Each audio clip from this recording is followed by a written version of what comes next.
ಕರುನಾಡಿಗೆ ನಮಸ್ಕಾರ. ಕೆಸೆಟ್ 2026 ಪತ್ರಿಕೆ 1 unit 1 teaching aptitude ಈ ಘಟಕದಲ್ಲಿ ಬರುವ ಒಂದು 100 ಇಂಪಾರ್ಟೆಂಟ್ ಕಾನ್ಸೆಪ್ಟ್ಗಳು ನಿಮ್ಮ ಸಲುವಾಗಿ ಇದನ್ನು ತೆಗೆದುಕೊಂಡು ಬಂದಿದ್ದೇನೆ.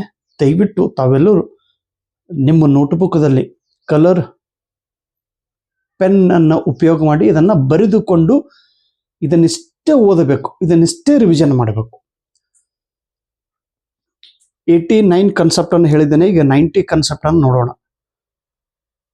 ಎಷ್ಟು ರಿವಿಷನ್ ಮಾಡುತ್ತೀರೋ ಅಷ್ಟು ಬೇಗನೆ ಭರ್ಜರಿಯಾದ ರಿಸಲ್ಟು ನಿಮಗೆ ಬರುತ್ತದೆ, ಇಷ್ಟು ಮಾತ್ರ ನಿಜ. 90 ಮೈಕ್ರೋ ಟೀಚಿಂಗ್, ಅಣು ಬೋಧನೆ ಅಥವಾ ಚಿಕ್ಕ ಬೋಧನೆ ಅಥವಾ ಮೈಕ್ರೋ ಅಂದ್ರೆ ಸ್ಮಾಲ್ ಟೀಚಿಂಗ್. ಈಗ BEd ಅಥವಾ ನೀವು DEd ಮಾಡಿದ್ರಿ ಅಂತಂದ್ರೆ ನಿಮ್ಗೆ ಗೊತ್ತಿರ್ತದೆ.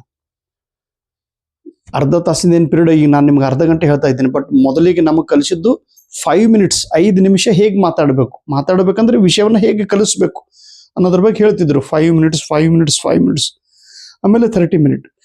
ಈ ಮೈಕ್ರೋ ಟೀಚಿಂಗ್ ಈ ಕಾನ್ಸೆಪ್ಟ್ ಅನ್ನ ಹೇಳಿದ ವ್ಯಕ್ತಿಗಳು ಯಾರು ಅಂತ ಕೇಳ್ತಾರೆ.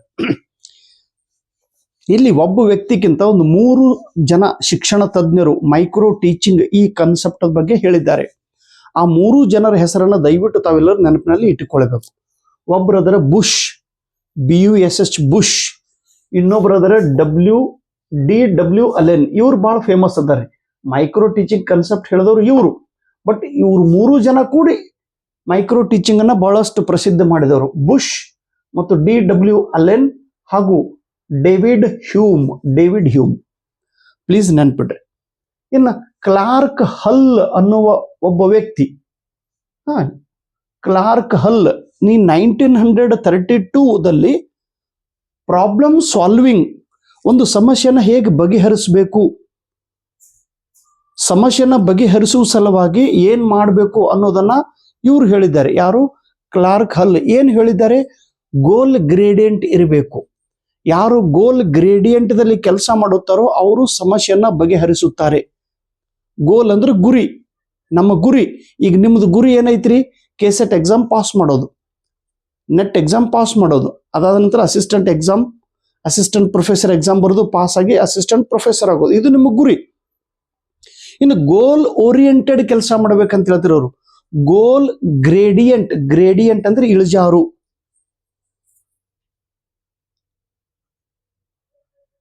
ಗೋಲ್ ಗ್ರೇಡಿಯಂಟ್ ಕಾನ್ಸೆಪ್ಟ್ ಅನ್ನು ಹೇಳಿದವರು ಇವರು. ಗುರಿಯದ ಕಡೆಗೆ ನಮ್ಮ ಪ್ರಯಾಣ, ಗುರಿಯದ ಎಡೆಗೆ ನಾವು ಹೋಗ್ತಾ ಇರಬೇಕು. ಕೃತಕವಾಗಿ ಆಗಲಿ ಪ್ರಾಕ್ಟಿಕಲ್ ಆಗಲಿ ಏನೇ ಮಾಡಿದ್ರು ಕೂಡ ನಾವು ಗುರಿಯ ಕಡೆಗೆ ಕೆಲಸ ಮಾಡುತ್ತಾ ಇರಬೇಕು. ಇನ್ನು 92 ಕಾನ್ಸೆಪ್ಟ್ ನೋಡ್ರಿ. The first step of micro teaching cycle. ಇದೇನು ಮೈಕ್ರೋ ಟೀಚಿಂಗ್ ಅದಲ್ಲ, ಮೈಕ್ರೋ ಟೀಚಿಂಗ್ ದಲ್ಲಿ ಮೊದಲನೇ ಸ್ಟೆಪ್ಸ್ ಯಾವುದು? ಫಸ್ಟ್ ಏನ್ ಮಾಡ್ಬೇಕಂದ್ರೆ ಪ್ಲಾನಿಂಗ್, ಯೋಜನೆಯನ್ನ ಮಾಡಬೇಕು. ದಯವಿಟ್ಟು ನೆನ್ಪಿಡ್ರಿ. ಇನ್ನು ಇಲ್ಲೊಂದು ಗ್ರೀಕ್ ಪದ ಇದೆ, ಗ್ರೀಕ್ ವರ್ಡ್ ಬುಲಿಮಿಯಾ ನರ್ವೋಸಾ ಅನ್ನುವ ಗ್ರೀಕ್ ಪದ. ಇದು ಎದಕ್ಕೆ ಸಂಬಂಧಪಟ್ಟೈತ್ರಿ? It is eating disorder. ಇದು ಹಸಿವಿನ ಬಗ್ಗೆ. ನಾವು ತಿನ್ನುವಾಗ ಭಾಳ ಹಸಿವು ಐತಂದ್ರೆ ಜಾಸ್ತಿ ತಿಂತೀವಿ ನೋಡ್ರಿ, ಜಾಸ್ತಿ ಊಟ ಮಾಡ್ತೀವಿ. 2 ರೊಟ್ಟಿ ಬದಲಾಗಿ 3 ರೊಟ್ಟಿ, ಮೊಸರ, ಹಿಂಡಿ ಊಟ ಮಾಡ್ತೀವಿ. ಇನ್ನು ಭಾಳ ಹಸಿವಾಗಿತ್ತು ಅಂದ್ರೆ ಹುಗ್ಗಿ, ಚಪಾತಿ ಊಟ ಮಾಡ್ತೀವಿ. ಇನ್ನು ಭಾಳ ಹಸಿವಾದ್ರೆ ಲಡ್ಡು, ಜಾಮೂನ್, ಜಿಲೇಬಿ ಭಾಳ ಊಟ ಮಾಡಿದೀವಿ. ಏನಾಗ್ತದೆ? ಹೊಟ್ಟೆ ಕೆಟ್ಟು ಬಿಡ್ತದೆ. ಈಟಿಂಗ್ ಡಿಸ್ಆರ್ಡರ್, ಸಿಕ್ಕಾಪಟ್ಟೆ ಸುಮ್ ತಿನ್ನೋದು. ಅತಿ ಹಸಿವು ಆಗುವುದಕ್ಕೆ ಬುಲಿಮಿಯಾ ನರ್ವಸ್ ಎಂದು ಕರೆಯುತ್ತಾರೆ. ಇನ್ನು ಪ್ಲೀಸ್ ನೆನ್ಪಿಡ್ರಿ, ಇದು ಅಂತೂ ಪ್ರತಿ ಸೆಟ್ ಎಕ್ಸಾಮ್ದೊಳಗೆ ಕೇಳದಂತ ಪ್ರಶ್ನೆ. ಡಿಸ್ಲೆಕ್ಸಿಯಾ ಎಂದರೆ ಏನು? ಡಿಸ್ಲೆಕ್ಸಿಯಾ ಇದು ಒಂದು ಸಮಸ್ಯೆ ಐತಿ. ರೀಡಿಂಗ್ ಡಿಸ್ಆರ್ಡರ್, ಓದುವಾಗ ನಾವು ಕರೆಕ್ಟ್ ಆಗಿ ಓದಂಗಿಲ್ರಿ, ಸ್ವಲ್ಪ ತಪ್ಪಾಗಿ ಓದ್ತಿರ್ತೀವಿ. ಓದುವಾಗ ತಪ್ಪಾಗಿ ಓದುವ ಒಂದು ಸಮಸ್ಯೆ ವಿದ್ಯಾರ್ಥಿಗಳ ಹತ್ರ ಕಂಡು ಬರುತ್ತದೆ. ಅದಕ್ಕೆ ಡಿಸ್ಲೆಕ್ಸಿಯಾ ಎಂದು ಕರೆಯುತ್ತಾರೆ. Dyslexia, reading disorder. ಇನ್ನು ಇಲ್ಲಿ ಒಬ್ರು ಶಿಕ್ಷಣ ತಜ್ಞರಿದ್ದಾರೆ, ಜರ್ಮನಿ ದೇಶದವರು, ಫ್ರೆಡ್ರಿಕ್ ಫ್ರೋಬೆಲ್ ನಿಮ್ಗೆಲ್ಲರಿಗೂ ಗೊತ್ತದ. ಇವರು ಒಂದು ಹೊಸ ಪದ್ಧತಿಯನ್ನ ಕಂಡು ಹಿಡಿದ್ರು, ಕಿಂಡರ್ ಗಾರ್ಟನ್ ಮೆಥಡ್ ಅಂತೇಳಿ ಕರೀತಾರೆ. ಸಣ್ಣ ಚಿಕ್ಕ ಮಕ್ಕಳಿಗೆ ಪಾಠ ಬೋಧನೆ ಮಾಡುವಂತ ಮೆಥಡ್ ಅನ್ನ ಇವರು ಜರ್ಮನಿಯ ಶಿಕ್ಷಣ ತಜ್ಞರು ಫ್ರೆಡ್ರಿಕ್ ಫ್ರೋಬೆಲ್ ಅವರು ಹೇಳಿದ್ದಾರೆ. ಇದರ ಹೆಸರು ಇದು ಕಿಂಡರ್ ಗಾರ್ಡನ್ ಮೆಥಡ್. ಇನ್ನು ಇಲ್ಲಿ ಗುಡ್ ಟೀಚಿಂಗ್, ಉತ್ತಮ ಬೋಧನೆಯ ಗುಣಧರ್ಮಗಳು ಯಾವುವು, ಏನಿದ್ರೆ ಉತ್ತಮ ಬೋಧನೆಯನ್ನು ನಾವು ಮಾಡುತ್ತೇವೆ. ಈಗ ನಾನು ನಿಮ್ಗೆ ಬೋಧನೆ ಮಾಡ್ತಾ ಇದ್ದೀನಿ ರೀ. ಬೋಧನೆ ಮಾಡುವಾಗ ಶಿಕ್ಷಕರು ವಿದ್ಯಾರ್ಥಿಗಳಿಗೆ ಪಾಠ ಬೋಧನೆ ಮಾಡುವಾಗ ಡೆಮೋಕ್ರಾಟಿಕ್ ಪದ್ಧತಿಯಲ್ಲಿ ಬೋಧನೆ ಮಾಡಬೇಕು, ಪ್ರಜಾಪ್ರಭುತ್ವದಿಂದ.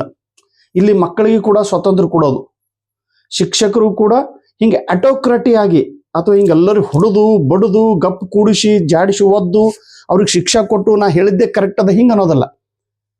ಒಮ್ಮೊಮ್ಮೆ ಶಿಕ್ಷಕರು ಹೇಳುವಾಗ ಏನೋ ಒಂದು ಕಾನ್ಸೆಪ್ಟ್ ತಪ್ಪಾಗಿದ್ರೆ ವಿದ್ಯಾರ್ಥಿಗಳು ಕೇಳುತ್ತಾರೆ, ಸರ್ ಇದು ತಪ್ಪಾಗಿದೆ ಅಥವಾ ಇದು ಹೀಗಿರ್ಬೋದಲ್ಲ ಸರ್.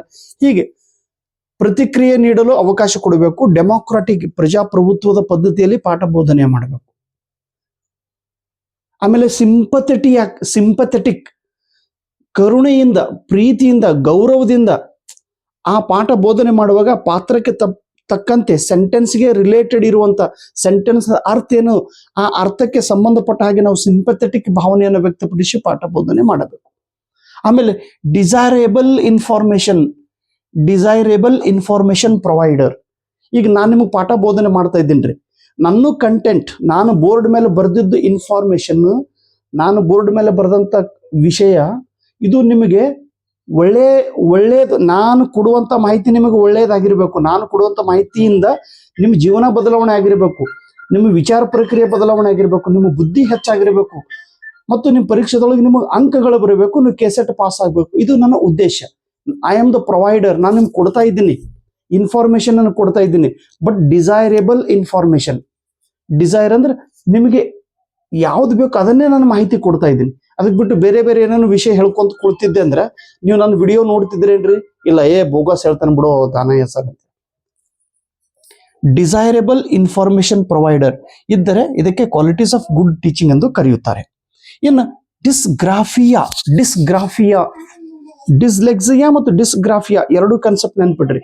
ಡಿಸ್ಲೆಕ್ಸಿಯಾ ಅಂದ್ರೆ ರೀಡಿಂಗ್ ಡಿಸಾರ್ಡರ್, ಡಿಸ್ಗ್ರಾಫಿಯಾ ಗ್ರಾಫ್ ಮತ್ತು ಗ್ರಾಫಿ ಅಂದ್ರೆ ನಾವು ಏನ್ ಕರಿತೀವಿ, ಬರವಣಿಗೆಯ ಸಮಸ್ಯೆಗಳು, ರೈಟಿಂಗ್ ಡಿಸೆಬಿಲಿಟಿ. ಬರೆಯುವಾಗ ನಾವು ಪದಗಳೊಮ್ಮೊಮ್ಮೆ ತಪ್ಪಾಗಿ ಬರಿತಿರ್ತೀವಿ, ಹಿಂದೆ ಮುಂದಾಗಿ ಬರಿತಿರ್ತೀವಿ. ಬಿ ಬರೆಯುವಾಗ ಡಿ ಬರೆದಿರ್ತೀವಿ, ಸ್ಮಾಲ್ ಲೆಟರ್ ನೋಡ್ರಿ. ಸೊ ರೈಟಿಂಗ್ ಡಿಸಾರ್ಡರ್ ಡಿಸ್ಗ್ರಾಫಿಯಾ ಎಂದು ಕರೆಯುತ್ತಾರೆ. ಇನ್ನ ಬ್ಯಾಕ್ವರ್ಡ್ ಅಂದ್ರೆ ಹಿಂದೆ ಸರಿಯೋದು. ಎಕ್ಸ್ಪ್ಲೋರೇಷನ್ ಅಂದ್ರೆ ಪರಿಶೋಧನೆ ಮಾಡೋದು.